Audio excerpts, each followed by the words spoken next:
Buenas tardes a todos, hermanos y hermanas. Estamos aquí en esta segunda semana de nuestros grupos de fe, estos grupos de formación, grupos de oración. En esta cuaresma, en este camino, ya pasó la primera semana de la cuaresma, pero ya estamos iniciando la segunda semana. La cuaresma, que es un camino, hemos dicho, y es un camino hacia Jesús. Es un camino hacia la Pascua, hacia la resurrección, pero es un camino hacia Jesús, ese Jesús que es camino, verdad y vida. Y a veces puede ser que estamos un camino hacia el camino, sí, es un camino donde nosotros vamos caminando para encontrar el camino, que es Jesús. Esa vida y esa verdad sobre quién es Él para mí y quién soy yo también.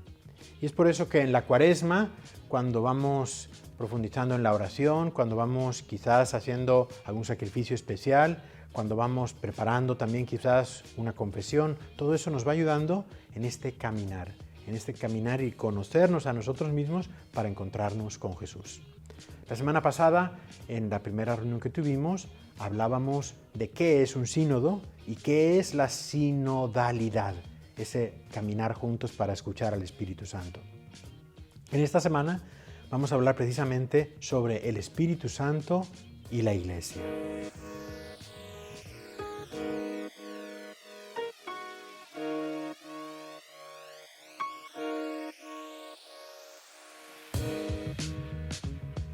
Para hablar del Espíritu Santo y la Iglesia, nada mejor que tomar en nuestras manos el libro de la Biblia que nos habla más sobre la Iglesia. ¿Cuál es ese? Los Hechos de los Apóstoles. De hecho, los Hechos de los Apóstoles pudiéramos llamarlo, si quisiéramos, como el libro donde narra eso, la acción del Espíritu Santo en la Iglesia. Vamos, por tanto, ayudándonos de ese texto, no todo, porque sería imposible abarcar ahora todo, pero un poco, sobre todo en la parte inicial, para que veamos cuál es la labor del Espíritu Santo en esa iglesia apostólica de los primeros años del cristianismo, pero por supuesto, cuál sigue siendo esa labor del Espíritu Santo en nuestra iglesia, porque la iglesia sigue siendo la misma hace 21 siglos y hoy. Como sabemos, los Hechos de los Apóstoles fueron escritos por San Lucas, quien precisamente usa esto para hablarnos de la labor de la iglesia. Al inicio, en el primer capítulo, leemos que Jesús resucitado, en el primer capítulo de los Hechos, Jesús resucitado les dijo a los apóstoles: no se vayan de Jerusalén, sino aguarden la promesa del Padre que oyeron de mí, porque Juan bautizó con agua, pero ustedes serán bautizados con Espíritu Santo dentro de pocos días. Eso es lo que Cristo resucitado les dice a los discípulos: esperen en Jerusalén, porque va a venir el Espíritu Santo. Cuando Jesús está subiendo a los cielos, en Jerusalén, en el momento de la ascensión a los cielos, les dice lo siguiente como las últimas palabras. Estas son las últimas palabras que tenemos de Jesús. Dice: ustedes recibirán una fuerza cuando el Espíritu Santo venga sobre ustedes, y de este modo serán mis testigos en Jerusalén, en toda Judea y Samaria y hasta los confines de la tierra. Esas son las últimas palabras de Jesús. Ustedes recibirán una fuerza cuando el Espíritu Santo venga sobre ustedes. Unos días después, los discípulos, el día de Pentecostés, los discípulos están en Jerusalén y allí nos narra en los Hechos de los Apóstoles, en el capítulo 2, nos dice lo siguiente: al llegar el día de Pentecostés, estaban todos reunidos con un mismo objetivo. De repente vino del cielo un ruido, como una impetuosa ráfaga de viento, que llenó toda la casa en la que se encontraban. Se les aparecieron unas lenguas como de fuego, que se repartieron y se posaron sobre cada uno de ellos. Se llenaron todos de Espíritu Santo y se pusieron a hablar en diversas lenguas, según el Espíritu les concedía expresarse. Y lo demás, como dicen, es historia. Es decir, los apóstoles, al recibir el Espíritu Santo, cambian por dentro. De ser temerosos, pasan a ser valientes. De tener miedo a abrir la puerta de la casa, pasan a abrir las puertas de par en par y salir a predicar. San Pedro es el primero que sale de la ciudad de Jerusalén a predicar. por esas mismas calles por las que hace unos días ha estado huyendo tras negar a Jesús.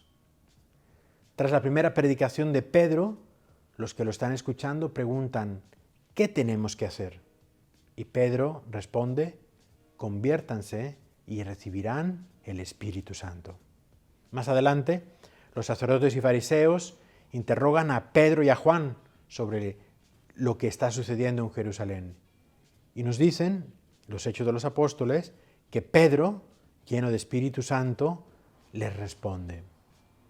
Cuando inicia la persecución, se reúnen para orar y los discípulos piden, concede a tus siervos proclamar tu palabra con toda valentía. Extiende tu mano para realizar curaciones, signos y prodigios por el nombre de tu santo siervo Jesús.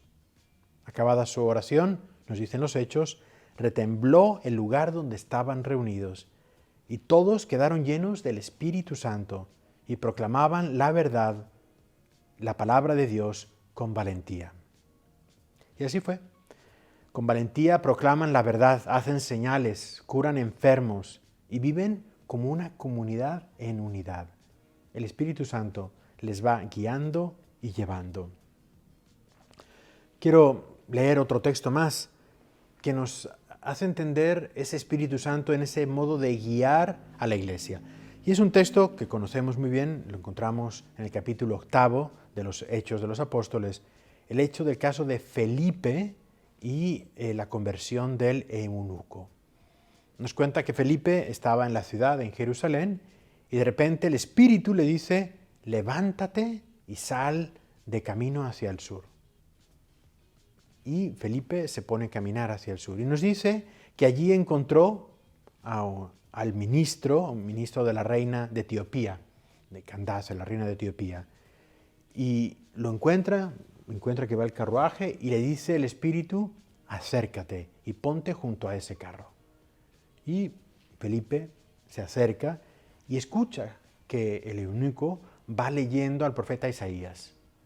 Y le pregunta a Felipe, ¿entiendes lo que estás leyendo? Y él dice, no, ¿cómo voy a entenderlo si nadie me lo explica? Entonces Felipe sube al carruaje y mientras siguen de camino hacia el sur, empieza a explicarle la palabra de Dios. Hasta tal punto que llegan a un lugar donde hay agua y el eunuco dice, aquí hay agua, ¿por qué no me bautizas? Bajan, lo bautiza y después de eso, dicen, y quiero leer esta parte, dice, al subir del agua, el Espíritu del Señor arrebató a Felipe y ya no le vio más el eunuco, que siguió gozoso su camino. Es decir, el Espíritu Santo le pidió que fuera hasta encontrarse con esta persona, que le predicara, que le enseñara la doctrina sobre Jesús, que lo bautizara, y después el Espíritu Santo como que le dice, ok, ya, terminaste esta misión, ahora tienes una nueva misión. Es el Espíritu Santo el que va guiando esa labor misionera de la iglesia. Lo mismo sucede con otro caso, por ejemplo, Pablo y Bernabé. Nos dice en los Hechos, el capítulo 13, mientras estaban celebrando el culto del Señor y ayunando, dijo el Espíritu Santo, sepárenme ya a Bernabé y a Saulo para la obra a la que los tengo llamados. Entonces, después de haber ayunado y orado, les impusieron las manos y los enviaron. No hay tiempo ahora para repasar todos los capítulos de los Hechos de los Apóstoles. Durante la Pascua leemos muchos de los Hechos de los Apóstoles, gran parte. Y ahí vamos viendo la acción de la iglesia, cómo el Espíritu Santo es el que va guiando la iglesia, Dios mismo, y cómo los discípulos van escuchando al Espíritu Santo y caminando juntos por donde Él los va llevando. Recojamos solamente algunas enseñanzas. El Espíritu Santo es quien guía a la iglesia. Él es quien ilumina la iglesia, quien da la fuerza para ser testigos. Les da también el discernimiento para saber lo que deben hacer o no hacer, para ver dónde deben ir o no ir. Y alienta esa acción externa de los apóstoles y de la iglesia, pero a la vez es una acción interna. Como decíamos la semana pasada, no es solo la parte externa de un sínodo, sino es un camino interno. Y aquí es lo mismo, la acción del Espíritu Santo, que no es solamente algo externo, sino es algo interno. Yo, el que tengo que escuchar a Dios. Yo el que tengo que discernir qué es lo que Dios me pide y yo el que tengo que poner mi voluntad para poder seguir por ese camino. Y esto es lo que precisamente hacemos en la Cuaresma. Queremos escuchar a Dios con la oración, queremos discernir qué es lo que Dios me está pidiendo y queremos nosotros caminar por ese camino para encontrarnos con Él, con ese Cristo resucitado. Esto no solo sucedió en la época apostólica, sino a lo largo de los 21 siglos de la Iglesia, en aquellos que nos dejamos guiar por el Espíritu Santo. Porque también es cierto que puede haber momentos en la Iglesia, o puede haber personas que quizás no se dejan guiar por el Espíritu Santo y por lo tanto no son parte de la verdadera Iglesia. Pensemos por un momento en la Iglesia jerárquica, la elección de un papa, la consagración de un obispo, la consagración de un sacerdote. Todo ello se da siempre bajo la acción del Espíritu Santo. Es el Espíritu Santo el quien esas personas invocan para que consagre o para que se sepa quién va a ser elegido para una misión. Pero no solo en la Iglesia jerárquica, sino en toda la Iglesia. Pensemos en la acción misionera de la Iglesia. ¿Quién es el que pone fuego en el corazón de los misioneros? El Espíritu Santo. Pensemos en la acción pastoral, los hospitales, las escuelas, tantísimos lugares. ¿Quién es el que anima a las personas a hacer esa labor? El Espíritu Santo. Pensemos en la labor catequética, nuestros catequistas en nuestra parroquia. ¿Quién es el que ha puesto en sus corazones el deseo de proclamar la verdad? El Espíritu Santo. Todos somos guiados por el Espíritu Santo. Jesús inicia su ministerio bajo la acción del Espíritu Santo. En la sinagoga de Nazaret lee Jesús este pasaje de Isaías. El Espíritu del Señor está sobre mí, por cuanto me ha ungido el Señor. A anunciar la buena nueva a los pobres me ha enviado, a vendar los corazones rotos, a pregonar a los cautivos la liberación y a los reclusos la libertad, a pregonar el año de gracia del Señor. Ese es el inicio del ministerio de Jesús. Y podemos decir que es la continuación del ministerio de la Iglesia. La Iglesia, esa Iglesia que nace en el día de Pentecostés y que quiere, guiada por el Espíritu Santo, quiere seguir ese ministerio de Jesús.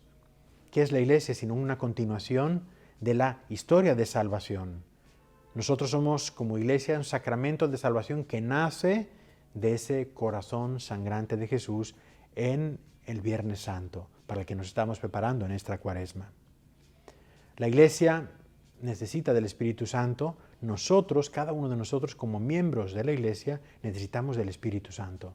El Espíritu Santo continúa guiando a la Iglesia, continúa guiándonos a cada uno de nosotros hacia la verdad, hacia Cristo, que es la verdad, hacia la verdad también de quiénes somos nosotros.